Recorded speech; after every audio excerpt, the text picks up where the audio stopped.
January is often the coldest time of year in the Arizona garden, but that doesn't mean you should stay inside. There are plenty of tasks that need to be done this month that will help ensure a healthy, happy garden for the rest of the year.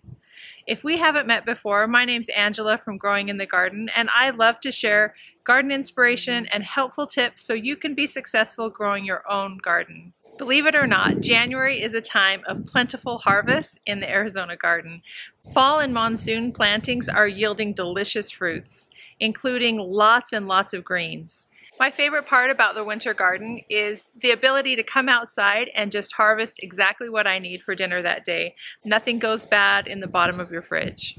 I like to harvest my greens using the cut and come again method. It's really pretty simple. You harvest the outer leaves from around the plant. The inside terminal bud continues to produce new leaves. It's a great way to get continual harvests all season long. If you notice a flower stalk beginning to form in the middle of those plants, that means that that plant is bolting. When plants bolt, their focus shifts from producing tasty leaves to producing seeds. When you see that a plant is bolting, it's time to harvest the entire plant. The flavor of the leaves quickly diminishes. The leaves often become more bitter, or you can let the flower stalk grow and develop into flowers and ultimately seeds to save the seeds for planting next year. Celery is one of my favorite crops to have in the winter garden. It is so convenient. I love coming out, harvesting a few stalks right when I need them. Remember to keep your celery well watered and well fed. Until it gets too hot, celery should grow really well for you. I love that broccoli, cabbage, and cauliflower harvests are also beginning. The best time to harvest is when those heads are full and tight. I always try to stagger plenty of broccoli and cauliflower plantings so I can enjoy harvest all throughout January and into February and March. We've had such a mild winter, the monsoon planted tomatoes are going great.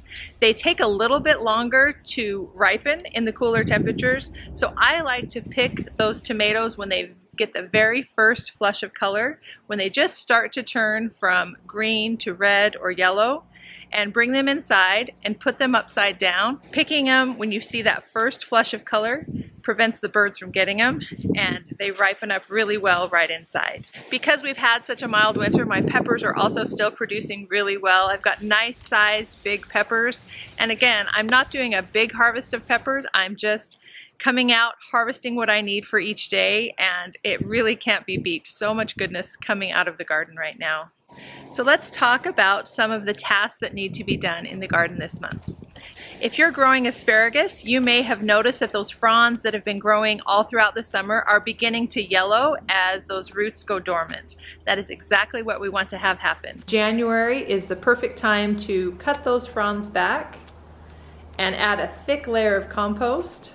In a few weeks, you'll begin to see the very first asparagus popping through at the beginning of asparagus season. If you don't have an asparagus bed growing, now's a great time to plant. Look for 2-year-old roots. 2-year-old asparagus roots will give you asparagus the quickest, but you can also plant asparagus from seed. Just be aware that that's going to take a few years before those spears are ready to harvest. Here's a tip for those sprouting wildflowers. If you want bigger and better blooms on your wildflowers, once those sprouts get to be a couple of inches tall, thin them so that they're not so crowded. Those sprouts often come up really thickly, and if you leave all of them, they'll kind of crowd each other out. But if you thin them when they're a few inches tall till just a couple of inches apart to where they're just touching, then you're going to have bigger blooms and better blooms on all of those wildflowers. Speaking of flowers, a lot of those cool season annuals that we planted in the fall are beginning to bloom. To keep those looking their best, you may want to give them a little dose of fertilizer this month and keep those flowers deadheaded after they bloom to encourage new blooms.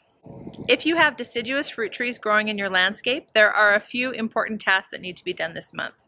Hopefully they've lost most of their leaves. Losing their leaves means that those fruit trees are going dormant. So if they haven't lost all their leaves, sometimes you can help them out a little bit by getting the rest of those leaves off. Once the fruit trees are dormant, that is the best time to prune. It's nice because the leaves are off, you can see the existing structure of the fruit tree, and most of the deciduous fruit trees, it's very important to prune those each year.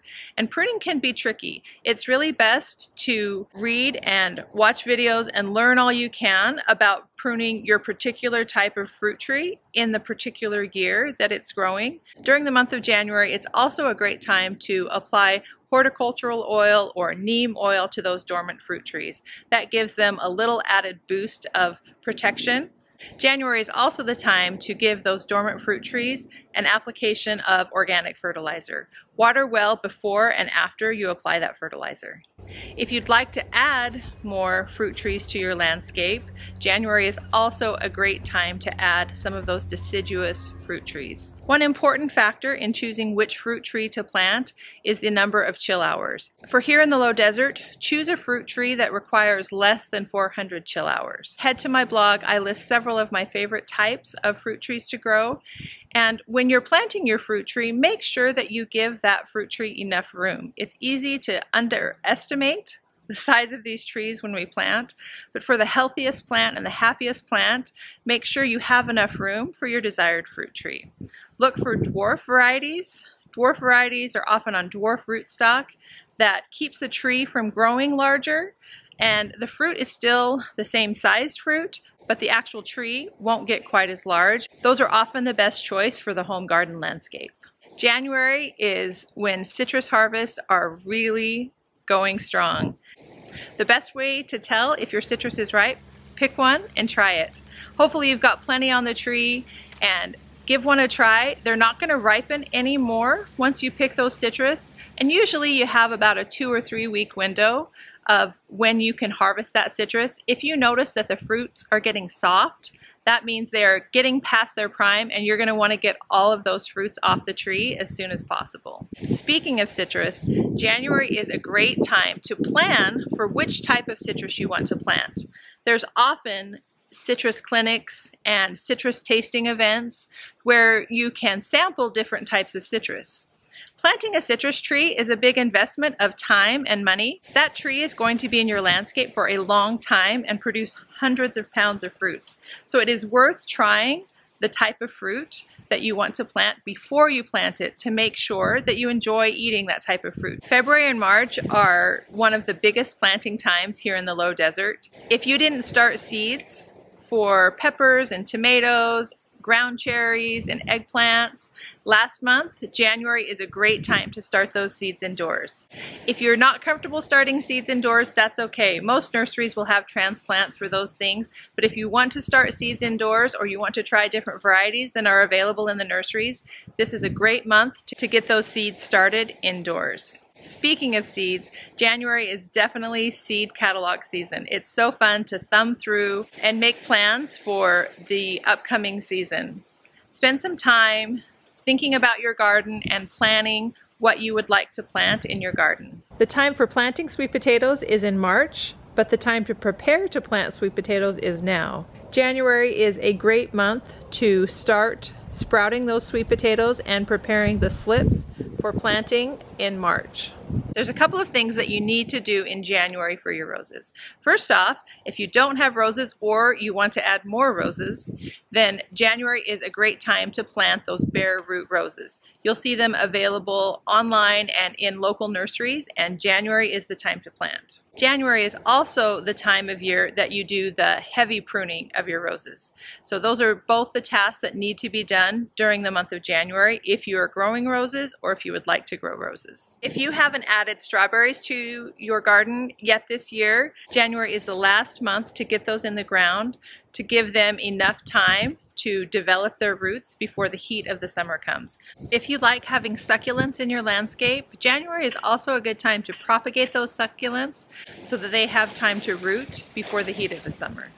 Blackberries are a fruit that grow really well here in the low desert. If you'd like to add them to your landscape, the end of the month is the beginning of the planting window for planting blackberries. If we get a nice, deep, heavy rain, you may not need to provide additional water to your landscape trees and shrubs this month, but if we don't, give them a nice, deep drink once or maybe twice during the month.